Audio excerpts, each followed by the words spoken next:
Magandang sunset moments po sa ating lahat.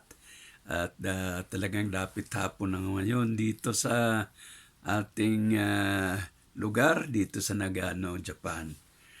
Ay nako, talagang malamig po dahilan sa wala na ngang snow. Pero tunaw na yung or tinutunaw na yung snow nitong mga pag ng araw, no? Kaya yung hangin naman nililipad-lipad nila yung sobrang lamig ng snow.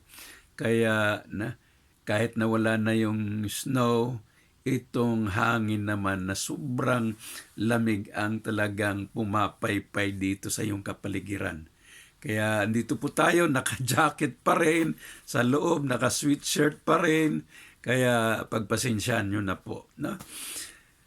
Isang araw lang po, kahapon lang, talagang napagkasunduan namin ni Mrs. na dalawin yung mga yung dalawang anak namin na nasa Northern Japan, dun sa Sendai Prefecture.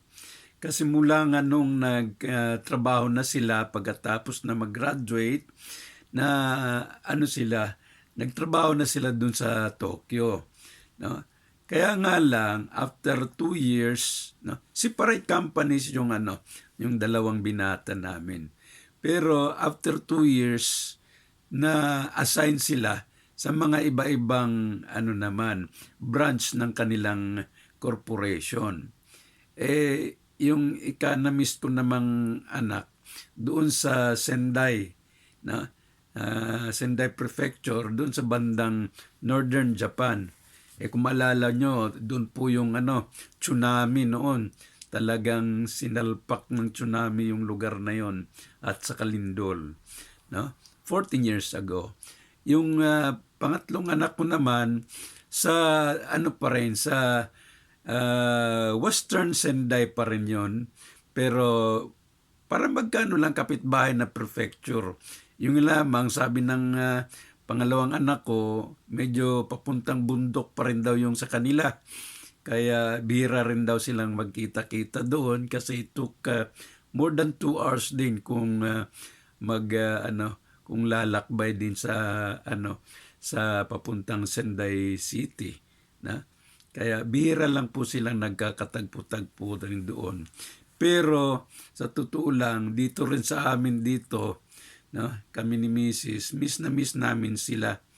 Yung pangalawa po, mga 2 years, nakakabisita siya kahit na 3-4 na araw lang, no? Yung pangatlo, talagang mula noong nagkatrabaho siya, hindi siya makauwi-uwi dahil sa kung meron mang 2 araw na bakasyon, pati na yung pangalawang anak namin, hanggang biyahe lang kasi 9 to 11 hours ang biyahe. Kaya kung aalis sila ng madaling araw, darating ng gabi, no? Kinabukasan, alis na naman sila sa gabi. Kaya anong magawa-gawa namin na makipagbanding sa kanila? So, kwentuhan lang dito sa bahay.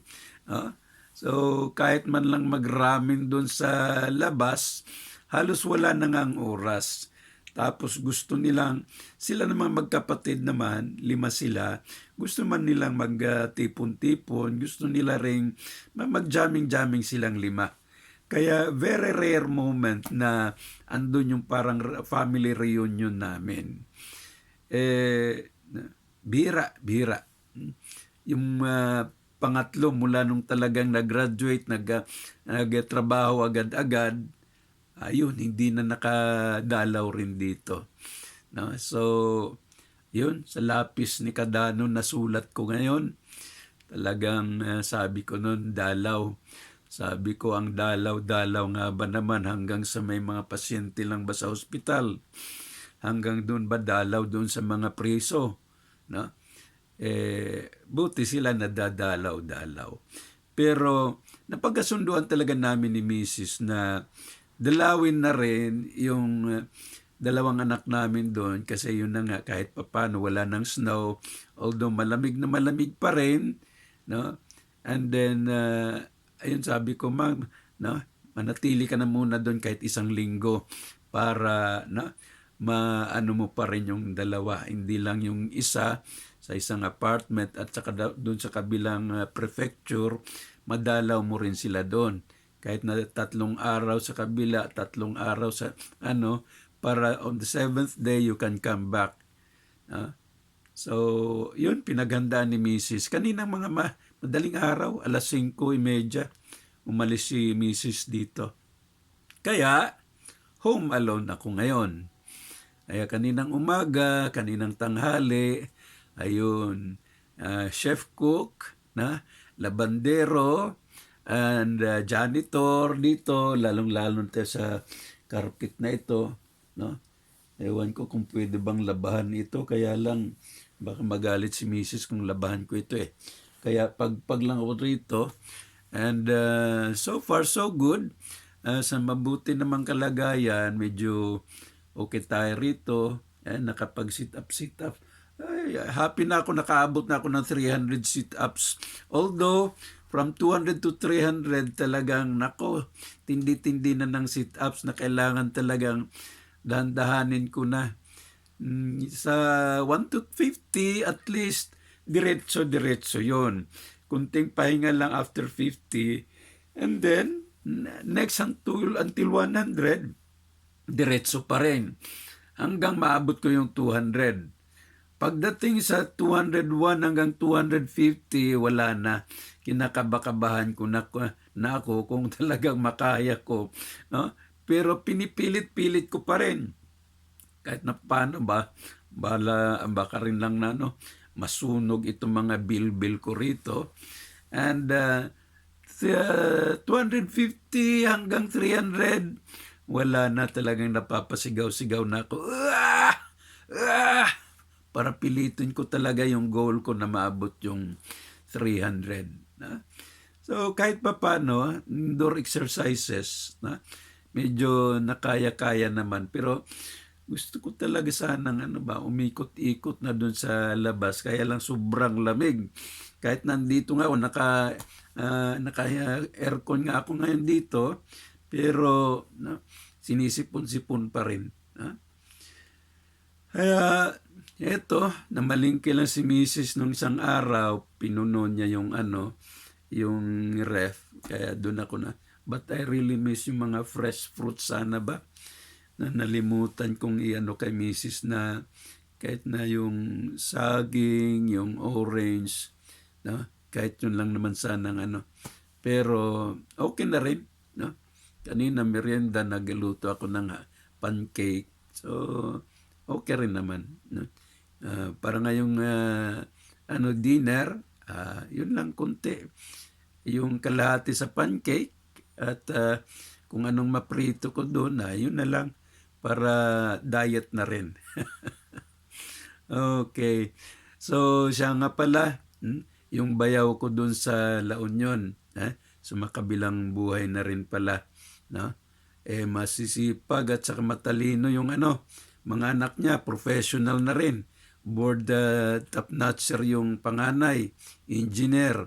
Tapos yung pangalawa, estudyante ko rin noon sa education. Ngayon, Doctor of Philosophy na rin. Yung pangatlo, professional, board passer din.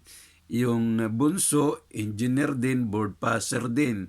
Kaya si Pinsan, talagang successful naman sa mga anak nila. Pero ayun nga, dumating na rin yung hangganan ng bayaw ko. Nawa po'y he will rest in peace. Pero kinuha ko na rin lang ang pangalan niya, si Manong Ernesto Padilla, and we will pray for him together with our prayer para kay Santo Papa at kung sino pa man yung mga may sakit-sakit. Sama na rin siguro natin si former President Duterte. And ang man hindi naman politika, siguro ipagdasal natin sila. Okay. So, yun lang ang mga kapatid ko, na diyan sa Davao, alam ko may mga karamdaman din tayo, tabla-tabla lang tayo, pero let's try to pray together and kahit indoor exercises lang, para naman medyo haba-haba pa yung lastiko natin at wag namang maputol agad-agad. Okay, sana enjoy at nasa mabuting kalagayan ng lahat-lahat. Yung panganay ko, nawa po'y magkaapo na rin ako, no? Ewan ko, pero he was here last night. Chinek lang niya na bago alis yung mama niya kung meron daw ba akong mga stocks dito. Okay naman, no? Pero, yeah, ano naman, very concerned din yung eldest ko. Kasi dito rin lang siya sa loob ng city. Kaya madali niya akong madalaw-dalaw dito. Yun nga lang, may trabaho. Matapos yung trabaho niya, 9:00, makauwi 9:30 ng gabi. Kaya medyo bugbog din yun sa trabaho. Na lipat din kasi sa ibang branch, no, nung naging license automotive engineer siya, kaya siya nang namamahala dun sa isang branch.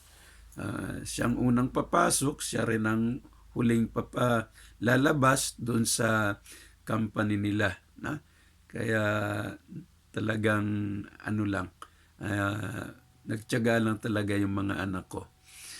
So dito lamang po, balitang bahay at pamilya lamang po ito. At naway nasa mabuting kalagayan ng lahat-lahat sa atin. At lahat po, pagdasal natin ng ating bansang Pilipinas na stable lang, harmonious lang. Wala na sanang politikahan, kundi para sa ikabubuti ng lahat ng ating bayan at magpakabayani, patriotism lang ang ating dadalhin at wag na yung kanya-kanyahan. Okay? Thank you and God bless us all. Let's pray all together and make our country fruitful and God-centered. Thank you mga ka-sunset moments. See you again later.